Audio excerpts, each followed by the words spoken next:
j'espère que vous allez bien. Si vous souhaitez soutenir la chaîne et ne rien rater des clash scoops et des love stories à venir, n'oubliez pas de liker cette nouvelle vidéo et de vous abonner en cliquant sur le bouton s'abonner. Bonne vidéo à toutes et à tous. S'appelle Aquababe, dit que vous auriez eu une relation furtive avec Ilan. Je vous dis juste la version, vous donnez votre avis après, que cette relation aurait été furtive, qu'il n'aurait pas donné suite, que vous lui en vouliez et que pour vous venger, vous auriez sorti cette histoire et aussi pour faire la promotion de votre livre. C'est sa version, ça n'engage que lui. Qu'est-ce que vous lui répondez? Je suis une jeune femme de 28 ans et je vais vous le dire, il y a 7 ans avant que je commence la télé. 7 ans avant, hein, pas 7 ans de maintenant. J'ai fréquenté cette personne, lui. On s'est vu, on s'est fréquenté, effectivement. Et c'est moi qui n'ai pas donné suite. Et la différence, c'est que moi, ces messages, parce que lui, il a eu 70 Instagram, moi, je les ai encore.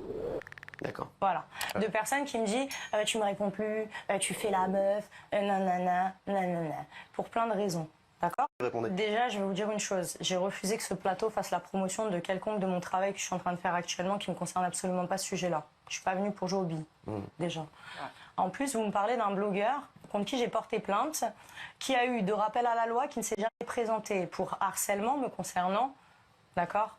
Diffamation, oui, parce que cette personne est allée dire que j'étais une prostituée. Et il l'a fait sur les réseaux, un peu de la même façon qu'il l'a fait avec Jérém Star, mais à mon égard, que ce soit moi ou la famille de mon conjoint à l'époque, sous couvert d'agence et de choses, etc. Donc beaucoup de gens étaient mêlés à cette histoire. Moi, j'ai porté plainte.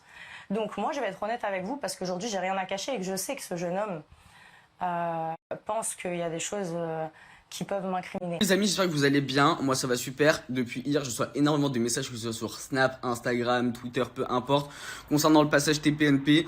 Là, je vais m'accorder moi-même mon droit de réponse parce que bien évidemment, ça adore mal parler sur moi, mais on n'accorde jamais le droit de réponse, mais on adore me défoncer sur la place publique. Donc c'est parti, let's go, story time les amis. Point concernant Ilan les amigos, dans la vie il n'y a pas de fumée sans feu. Si Ilan à chaque fois il lui arrive des histoires de ce type avec des filles, c'est qu'il a forcément pas eu un comportement adapté avec. À dire que c'est un violeur, c'est hors de question tant que je n'ai pas vu la preuve de mes yeux. De mes propres yeux, une preuve concrète d'Ilan en train de violer quelqu'un. Je l'ai pas vu. Donc pour l'instant, je ne peux pas dire qu'Ilan est un violeur tant que je n'ai pas vu la preuve. Maintenant, moi là, je le défends pas. Je parle surtout des personnes qui gravient autour de cette histoire-là et qui cherchent à gratter du buzz. Ali, je peux pas m'ablairer. Je vous le dis haut et fort, net et précis. Tout le monde le sait. De toute façon, c'est pas un secret d'État. Votre Ali, je peux pas m'ablairer. Hier, elle passe dans TPLP, elle dit ouais, ce blogueur, j'ai porté plainte 2 fois contre lui pour blablabli, blablabla. Il a eu 2 rappels à la loi qu'il est jamais. Pourquoi je vais aller à un rappel à la loi d'une meuf qui a envoyé des gens braquer chez ma daronne pour que je supprime des trucs sur Instagram? Et toi, t'oses aller chez TPNP et dire ouais, on m'a menacé pour que je ferme ma gueule? T'es la première à faire ça! T'es la première à faire ça! Ce qui me fume avec toi, c'est que tu fais la fille structurée, la fille posée, alors que t'es la pire. T'es la pire, tu fais tout en fourbe. T'es le genre de meuf à crier fuck la police alors que t'es la première à courir au commissariat déposer plainte, wesh. Ce que je capte pas, c'est que Seb Daddy a dit que c'était faux et que toi, tu dis que c'est ton argument en mode Seb Daddy à la vidéo. Mais lui dit que c'est faux. Donc s'il te plaît, Alix, dis-moi-nous, quelles sont tes preuves? De vrai, ton rôle là-dedans, c'est quoi? On veut savoir, we wanna know. Parce que Ilan, à l'époque, tu te l'es tapé pour le buzz. T'as vu, tu te l'es tapé. Ensuite, après, tu l'as supplié de lui dire ouais, s'il te plaît, dis-le pas à Benji, il a fermé sa gueule. Et là, maintenant, tu sors un livre qui va finir sur une étagère d'une ado en crise identitaire, crise existentielle. Donc, tu reviens faire ta promo ou à la télé, là où tu voulais plus revenir, ma gueule. Donc, ça fait, si tu veux aller reporter plainte, va. T'as même pas honte, t'as même pas un soupçon de latch. Tu fais la meuf qui gratte du buzz sur SCH alors que t'es la première à démentir toutes les informations te concernant. Là, t'as voulu jouer sur la vague, ouais, SCH c'est mon cum, ouais, SCH c'est mon cum. Carrément, au showcase, tu l'as filmé de loin comme une groupie. Oh, comme une groupie assoiffée de buzz. Retourne remettre ton débardeur gris avec tes bretelles de soutif dirty là. Hier, ta tête en décomposition sur tes PNP quand Guillaume Janton il a dit Aquababe. Voilà, j'étais bien content de voir ta face. Voilà, j'étais grave content. Ouais, je le dis haut et fort, ta tête choquée de seum, j'étais grave saucé. Et une grosse mytho. Donc ça fait les amigos, si vous avez cette soi-disant vidéo, sortez-la. Moi aussi, je veux pleurer comme Alix hier, wesh. À la sortie, les larmes.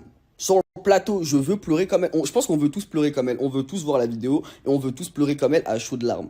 On parle tous d'une soi-disant vidéo, mais personne là. Tout le monde dit ouais, je l'ai vu, je l'ai vu, je l'ai vu. Et quand ça leur demande mais qui l'a, moi je l'ai pas. Ouais, c'est lui qui l'a et au final l'autre il dit je l'ai pas. Frère, Vous avez vu cette vidéo apparemment, vous avez vu, donc on veut la vidéo. Les amigos, je vous dis la vérité, faire des stories de beau matin pour vous raconter mon ressenti, vous vider mon sac entre guillemets, vous dire ma pensée, c'est très libérateur et franchement, je vous conseille à tous de le faire. Gardez, c'est pas ça pour vous. Moi, je vous le dis haut et fort, à partir de maintenant, il n'y a plus d'amis, il n'y a plus de pincettes, plus de rien du tout.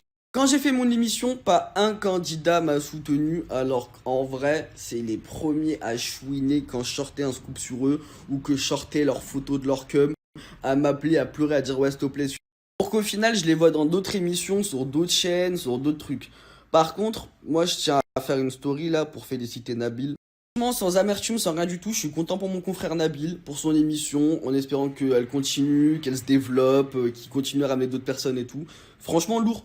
Plus intelligent que moi, il a réussi à tirer son épingle du jeu et regardez, la preuve en est, les candidats viennent dans son émission. Donc au final, Paris gagné. Bravo à lui, sincèrement. Moi, les candidats, ils m'ont toujours refusé en me disant ouais, question d'image, ouais, mon agence si, ouais, je peux pas. Mais j'étais le premier à vous sauver le cul pendant des nuits pour vos bad buzz, vos situations de crise et tout. Alors qu'en vrai, c'était uniquement des candidats qui voulaient juste pas donner de pêche, hein, pas de force, rien du tout, juste en mode t'inquiète, je t'aime bien, mais j'ai pas envie de te voir évoluer. Y a pas de souci.